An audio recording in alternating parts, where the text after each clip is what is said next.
Welcome to our second episode of Get Real with Jack and Cindy. So excited you're here. Thanks for being here. Yes. All right, so today we're going to talk about new construction. Mm-hmm. We both work with builders. Tell me a little bit about your builder and I'll talk about mine. Well, I've been repping mine for about 13 years, and then I've sold a lot, not just that particular builder through the years, just, doing new construction. We started out doing a lot of spec. He did a lot of, we would kind of get them in the process and then people would come in and finish them out. But now lately... And a spec home, they're building it. It's not a custom build. They're building it, and then when the buyer comes in, then they can maybe pick out some of the stuff. Absolutely, and that's a really good point. It's speculative. So they're building it speculatively that somebody will come in and buy it. And that's a really interesting point because there's so many variations in new construction. We use that kind of like a blanket, and it's from, actually sitting and drawing the plans out to the finished product, or it's coming in and not being able to pick out anything and just buying the house. So we'll talk a lot about that and about all the different things that you're looking at. But at the moment, after COVID, it kind of switched because during COVID, in order to control the cost of the materials, and then at the end to be able to look and say, this is what we actually have in the house, it was easier to do it speculatively instead of trying to approximate for people what the cost was going to be, or saying we're going to do it cost plus, which is, that's also a common practice of saying it's the cost of materials and labor plus whatever percent. But sometimes you don't know what that end price is going to be. It's very difficult. Yeah, hopefully you're signing off on everything as they're doing it, but cost plus can be $100,000 more. Absolutely, and we say that ha ha ha, but during COVID, that was actually realistic for it to be a lot more over than what people were expecting. So, and in fairness, people want to know when you're going in and you're getting a mortgage, you want a budget for this is how much the house is going to be. Well, if a builder's going to say it's going to be between 200 and 4, I can't go out on that limb. Right. So it was easier for many builders, not all, but for many builders to say, okay, right now what we're going to do is build it all the way to the end, and then we're going to say this is what your cost is going to be at the end, and you're going to know that. Right. So now, and then there's semi-custom where they could pick out the backsplash, or they could do, the carpet maybe, things at the very end, they could do it where, and a lot of people really like that, right? Because they're not having to pick out every single thing. It sounds really fun. And my background is design. My original background is design. So, it's a little easier to guide people in that way, but oh my gosh, it's a lot of decision making. So anyway, so that's kind of where we've processed through. Whether that'll continue or we go back to more custom, or we go, we'll see how that goes. So, this is not a commercial for our builders, but go ahead and tell people who your builder is. You've been with him 13 years. Chris Burton Homes. Awesome. And I'm with Envision Homes. One of the reasons I love working with them is so many of their things are standard, because sometimes you'll go in with a builder and all of a sudden this is an upcharge and this is an upcharge, and oh yeah, there's one more upcharge. And I like that they already have that built into their price and it's standard for them. So there are only just a few things that you can do for an upgrade. And I really like that. I've worked with them on a deal before I had the buyer, and it was such a pleasant experience. And it's not always a pleasant experience when you work with the builder. There's a lot of builders out there. So and there's a lot of buyers out there. Yes. In the builder's defense, I think it's a two-way street. I think that one of the biggest things in design that you run into, and what was always frustrating as a designer, was when people would say, I want a sofa to be soft. Yeah. Okay. Explain what soft means, right? Because to some people, soft means I want it to just sink into it and feel great. Some people means I want it to support me and I want it to be, soft around me. So you got to tell me what soft means and show me what soft means to you. And with new construction, if you've got someone who's building and they've always wanted to build their dream home, and then they start getting it done, it's never quite in the reality like it is in their head. And to the builder's defense, it's very difficult to facilitate that for them, and at the same time stay on budget. So I think the custom the custom is for a very specific client. What's nice about what you're talking about, and one of the things Chris does the same thing, there's just certain things that if people keep asking for them over and over, if they keep asking for that upgrade, just put it in. Yeah. Because that's what people want. They're going to ask for it. And then a lot of things you can't put in after the fact. Or it's very difficult. So like putting a natural gas stub on the back patio, oh yeah, just plug one in. Well, that's not really that easy when it's already been bricked and you have to run it to it. So if you go ahead and put that on there, for example, then now it's included and we don't have to add it on. Sure. So I think that's becoming a really popular way to do it. So communication, clearly you have to have great communication with your builder. Your builder needs to have good communication with you. And then the upgrades. I mean, I can't count the number of times I've gone into a model and my client's like, oh, I want all of this. Well, actually, that's not $300,000. That's $500,000, for all of the things we put in the model. And I think that feels like a bait and switch to people too. And I think that's something we have to really be aware of and say, this house, I don't see this as much as I used to. You used to go in a house and they'd say starting at $180,000. Yeah. It's sort of amazing now to think that we're starting at $180,000, but that wasn't that many years ago, right? But you would go in and be starting at 180. But if you want everything you see here, that's going to be 750. Yeah. You know what I mean? Like it was, and people couldn't. It was such cognitive dissonance for people because I went in thinking, wow, I can afford 180, but if I want what you've got, there's no way I can afford this. Right. I actually pulled up a list of some things, some of the benefits of new construction that we can kind of go over here. Location. So in Tulsa, at least, we're growing south and southeast and southwest. Kind of seems to where we're growing. Also, Claremore and some of those areas north are as well. And then there's gentrification and infill in the the middle of town too. Yeah. Yeah, especially Midtown around Brookside and that area. So you can pick your location because you're clearly going to pick your lot, or if you're in Midtown, you're going to pick the house that you're going to tear down and rebuild.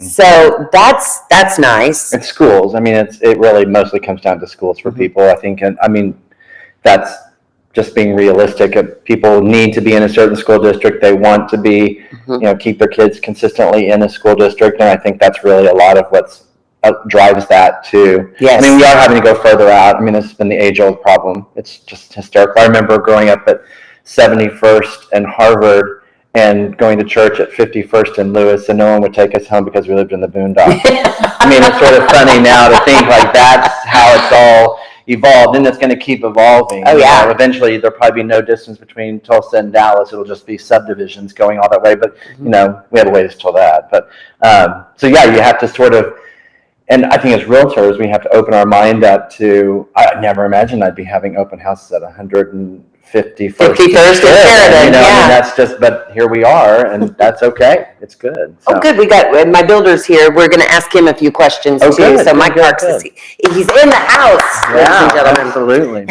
He knows a lot more than I do. So that's good. So talk about upgrades. You can build the house how you want it. You're going to have all the latest tech stuff, your thermostat, and you can program your oven now from your phone. So a lot of those things you can have with new construction that are definitely benefits. If you're willing to pay for them. If you're willing to pay for them, very good point. And it seems like since COVID, and you tell me if you're feeling the same thing, people just want more land. Seems like pre-COVID, I was having a lot more people who wanted patio homes, zero lot lines.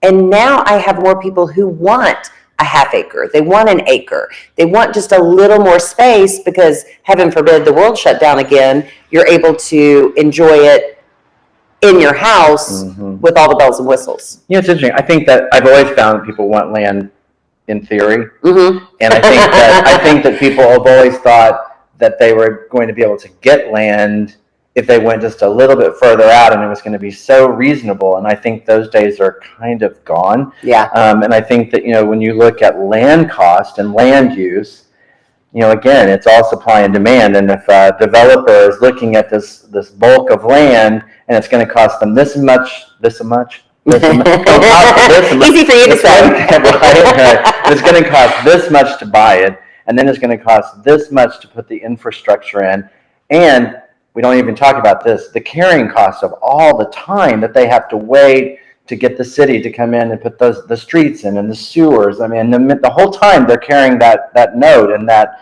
waiting to get even started. Then you start selling lots, and then the construction it's a very long, probably 3-year process from, hey, this looks like some good land, and hey, welcome to your new home. So in the meantime, there's somebody footing that bill that whole time. So when people say, well, I've come all this way out and the lots are this close together, well, that kind of makes sense, right? If you want the house to be that price. So, we kind of use a rough formula of like a 4 times to the lot to the end product multiplier as a good kind of way to look at it. So, okay, yada, yada, yada. Just explain what you just said. Well, it's like if you have a $400,000 house, then like a $100,000 lot. I mean, that's kind of, just a very, very rough, but it just kind of gives you a good way to kind of get to. I don't even know, honestly, if that multiplier works as well anymore, but it's a basic. Yeah, that's great. But when you start doing a whole neighborhood, if you put in acre lots or half-acre lots, that lot's going to have to be more money. If that lot's going to be more money, that house is going to have to be more money to support the lot cost. And so that land pricing is really something to think about. The other thing that always makes, people they drive down the highway and they wonder, why are all the houses right on the highway? I would want it deep in that woods. Well, so would I. Right? But you've got to pull utilities all the way, and you've got to put a driveway all the way, and that stuff costs money. It costs money, and so it's practical. And so I think that the whole idea of land is great, but what does that mean, and how does that translate? If you're going to live in town and you're going to live on land, you're going to pay for it. You have to. Well, and the same thing with Midtown. Builders that are, taking the house down and building a house, it's going to have to be an expensive house because they've just bought a lot with a house on it. They've had to take the house away and now start building. They may be $350,000 in just with the lot before they ever start building. So you're going to have to build a pretty big house to justify the price. And let's go back to opportunity cost too, because they buy that and they're the first one to do it in a neighborhood. Oh, yeah. And so then, oh, wow, I want a new house, but I don't want to be next to them.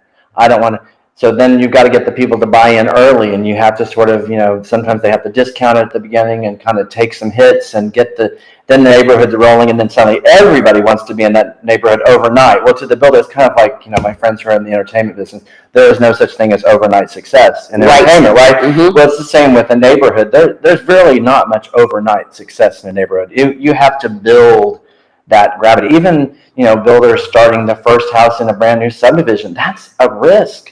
Yeah, I mean, absolutely. And also, you've got all your materials and everything sitting out there, and there's hardly anybody looking over it. I mean, there's a lot of things to consider for that. So my dad was a builder, so I might be a little bit.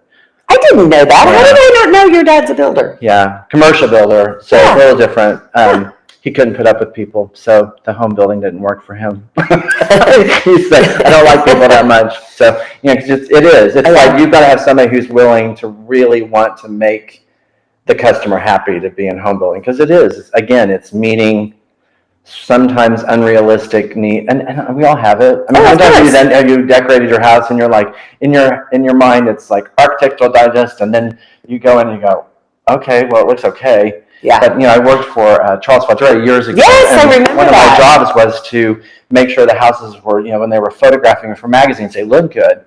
And they would spend, I'm not kidding you, one full day to photograph a living room. Wow. To light it, to get everything just perfect, to put the furniture with just like one entire day. And so people would say, oh, I want my house to look like this. And I always used to say to them, that house doesn't look like that. It doesn't. It does not look like that. That's not realistic. So it's like finding that realistic, Especially by the time really you add important. kids and dogs. Your Yeah. house is never going to look like that. Yeah, I always would rather under promise and over deliver. And I Yeah. think that's what I'm trying to say is that, yes, it's great to build a house. Yes, it's great to have the new car smell, but there's no such thing as a perfect house. Sure. It just isn't. Well, before we bring Mike in from Envision to answer some questions about new construction, how does a new construction loan work? I think a lot of people, that's kind of scary. They may have gotten a mortgage in the past or paying for a mortgage now, but how does a new construction loan differ? So if you're looking at just going, and the builder may actually be better at answering some of this too, because he deals with it all the time. There's different programs and different ways to do it. Some builders will carry it to the end, and then you just close one time. Some builders, depending on where you are in the process, how they participate in that.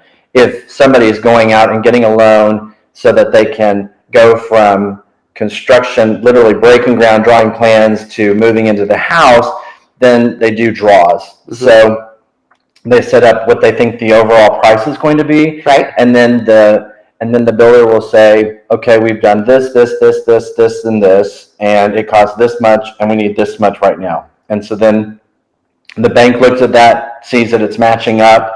The other thing they do is they do a pre-appraisal. So they actually look at your plans. The bank does this. They look at your plans, they look at material costs, and they determine this is what they think it's going to be.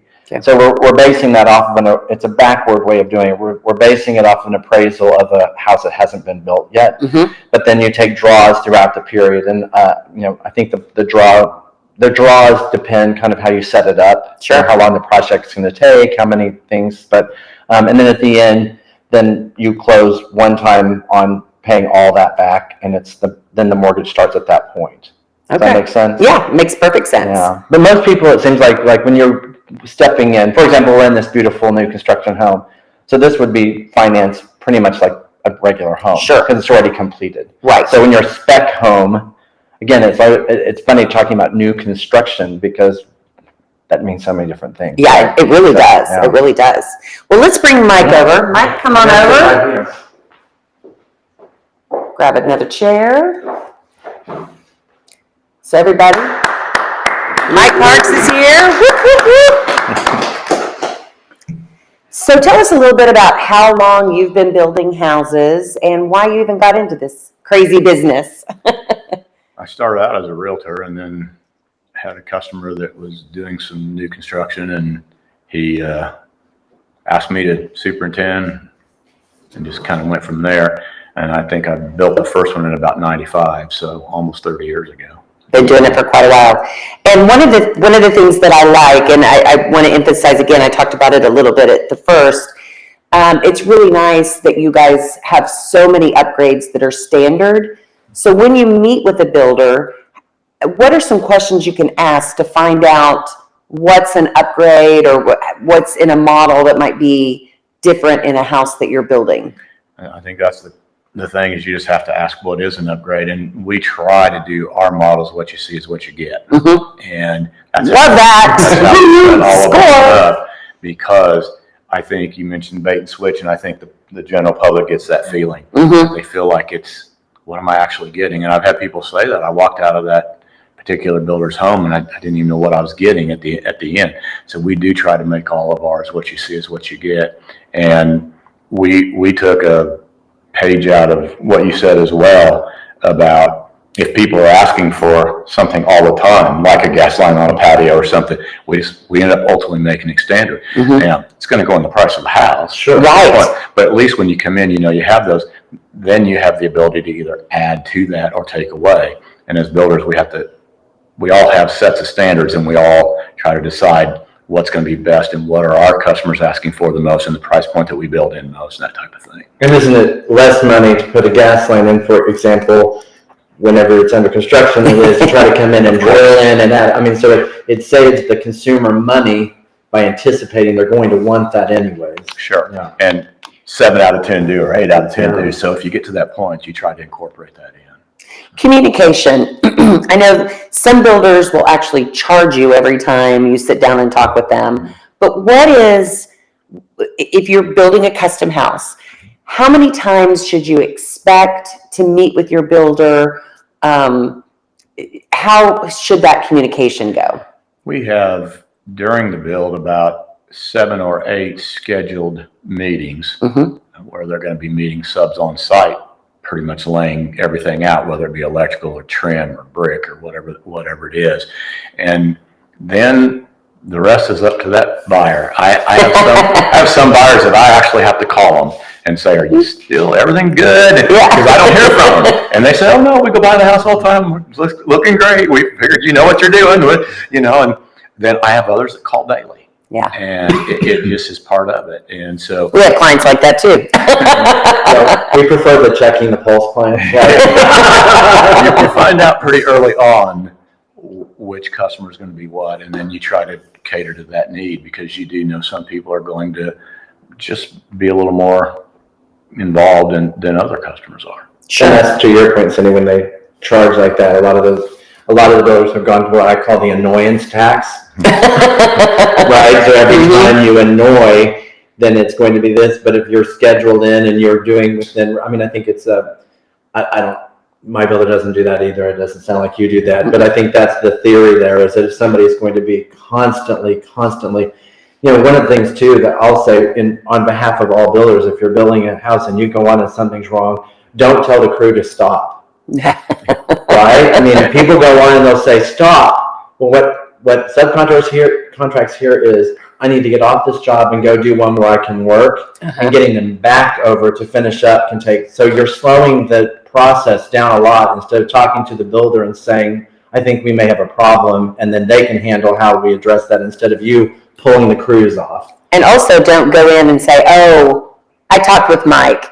I want to add in this, whatever it is. Which, speaking of that, change orders, how do you handle change orders? For the most part, we do them as they come up. But you do get people to go in and say, hey, I spoke to Mike and, we expect, we want to change this or whatever. Most of the subs, and I would assume that Chris does the same thing, and that is that most of the subs have been instructed, if the buyer comes in, hey, great day, look around, whatever, be nice, go about your business, but don't engage in conversation, because things are going to get out of control, and then we're going to go in and we're going to say, how did that get there? We don't do that. And then it's going to be an issue. So we try to do those change orders as we go. I think some builders are very specific about change orders. I try not to hold the process up. So sometimes I'll lag behind on even getting them signed or sending them something saying, hey, you've done this. But that's because I just don't want to slow the process down. And I think it's important also, when again, having a father who is a builder, change orders are important for both parties, because what can also happen is if you have someone who's very just very nonchalant all the time, and then at the end hit you with, oh, by the way, you went 350,000 over and overages. It's like that. It's a catch-22 on really keeping people informed of what the costs and changes are, but then also at the end hitting it. I think that's a really good point what you said though about telling them to be open to them being there, because it is full disclosure, and I think people want to see when you say spray foam behind a wall, the only time you see spray foam behind the wall is whenever it's sprayed before the sheetrock goes on. So if I'm buying a house, I'd like to see the spray foam in the wall, and so I think having them be able to go on the jobs and to check in is really important too. One of the things that I have seen be an issue, the punch list. So the buyer comes through, walks through, and you actually walk around with them and put tape on stuff, if there's a nick in the wall or, stuff that needs to be done. Should you ask up front, are you just going to come in and do a punch list this one time and then there are no other fixes after that? Or should you expect your builder, maybe they figure out stuff is an issue later? I think for the most part, we do one main punch list. But at the time we do that punch list, in fairness to them as the buyer, the house is typically not cleaned yet. The final paint touch-up certainly isn't done, those types of things. And so you're never going to get 100%. So I think what ends up happening is we do usually go back a second time. And that second time, there shouldn't be much. Sure. A handful of items, and they're minor. But we usually do go back and say, hey, we'll do a second quick run through just to make sure everything's done. And if you see anything else, we'll touch that up at the very end. And then we typically don't go back and follow up. It's up to them to look and make sure those 4 or 5 little items or whatever they were got done. But I think that's important because, a light switch, you may think it works and then you turn it on 3 weeks after you've closed and it doesn't. So I like that a builder will come back and that's going help. to fall under warranty. Warranty, yeah. And then Let's talk about warranty. Yeah, well, the warranty is great, and that's one reason why a lot of people prefer new construction, because they get that warranty for that first year, which, it's scary as a homeowner to buy, and it's scary to think, what if something's wrong? And you do have that advantage when you buy new construction, that for a year, which, let's face it, most things that are monumental, if they weren't done correctly, are going to show up in that first year, you would think.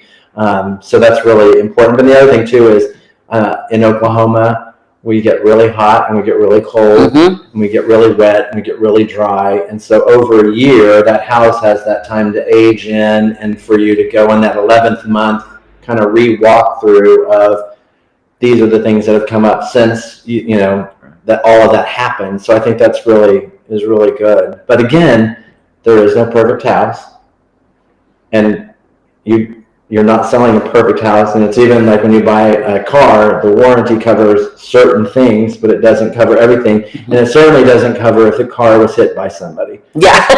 And I think that's House struck. I like it. Yeah, exactly. If your homeowners will cover something, typically the warranty doesn't. So like if a tornado comes through a neighborhood, that's not the builder. The builder didn't send a tornado, and that was after the fact. So it's important to kind of go through and what a warranty will cover realistically. You are covered for a year for anything that's manufacturer or labor related for that first year, but your normal homeowner's insurance is going to cover a lot of the things that, but speak more to how yours works too. Yeah, we give them the state home builder warranty booklet, and I think most builders that are members of, home builders have the ability to give them that booklet. We give them that booklet, and we typically will even go outside that booklet because it tells you multiple times in there normal homeowner maintenance, like caulking in around windows and things like that. Normal homeowner maintenance, not builder responsibility. And you'll see that a lot in the booklet and things of that. We usually will even do those during the first year. We'll go back. If it's not something crazy, we'll go back in and try to touch those up. And I'm sure there are some builders that keep it to the letter of the law, and that's fine. They certainly have that right.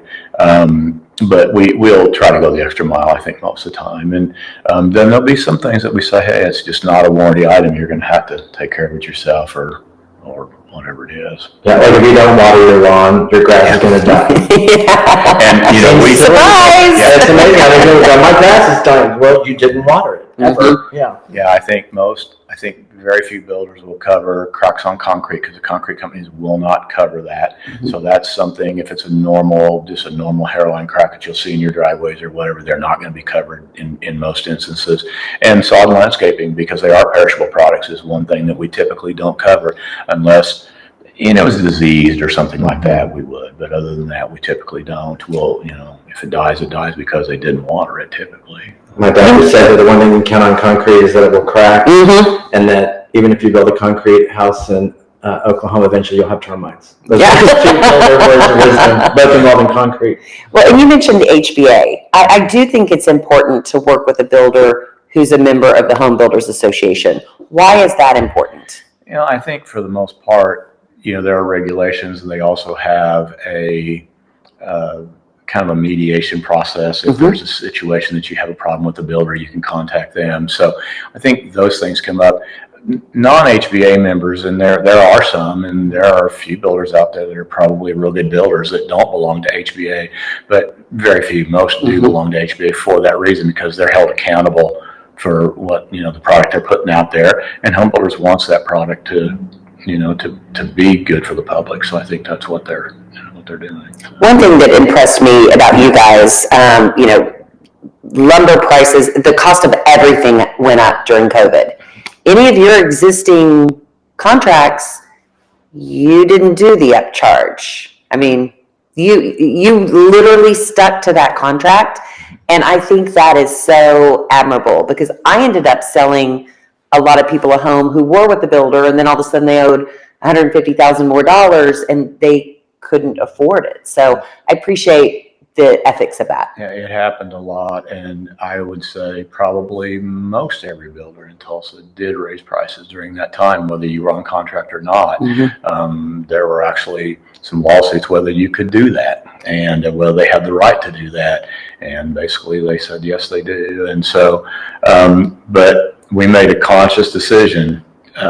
We agonized over it on what to do, and we honored every contract. We never raised a price on anyone unless they did something that was an of course, yeah. But if they stayed within our standards, we never raised a price on anybody. Whether we made money on the house, it didn't matter. We honored all those prices, and hopefully it'll come back and on the backside at some point. And no one talks about the economic impact that new construction has too. I mean, it feeds a lot of families. It provides a lot of money in our system.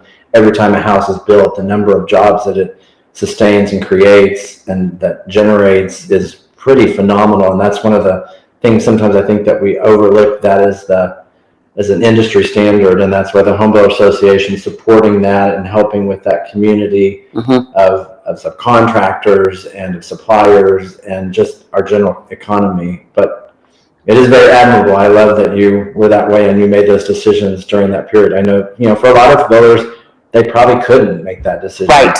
I mean, they didn't have the They wouldn't have been in business, to continue to go on. So it's not like they necessarily were all doing something villainous as much as they were trying to do the best thing they could in that situation. But for those of you that were doing that in an honorable way, that is amazing. We were talking about you and I prior to the podcast about new construction. There just aren't that many existing homes on the market. Our inventory is extremely low right now. And you were saying that this is a great thing for new construction because there are new construction homes that are available. It's really sort of phenomenal. I mean, when you look at 95 or whenever the last kind of similar, what is it? History doesn't repeat, but it rhymes. I like that. And so, the last time we sort of had this experience, first of all, I think it was something like 70 million less in population. We had people were coming off of high interest rate loans. They weren't coming off of 3.5% mortgages.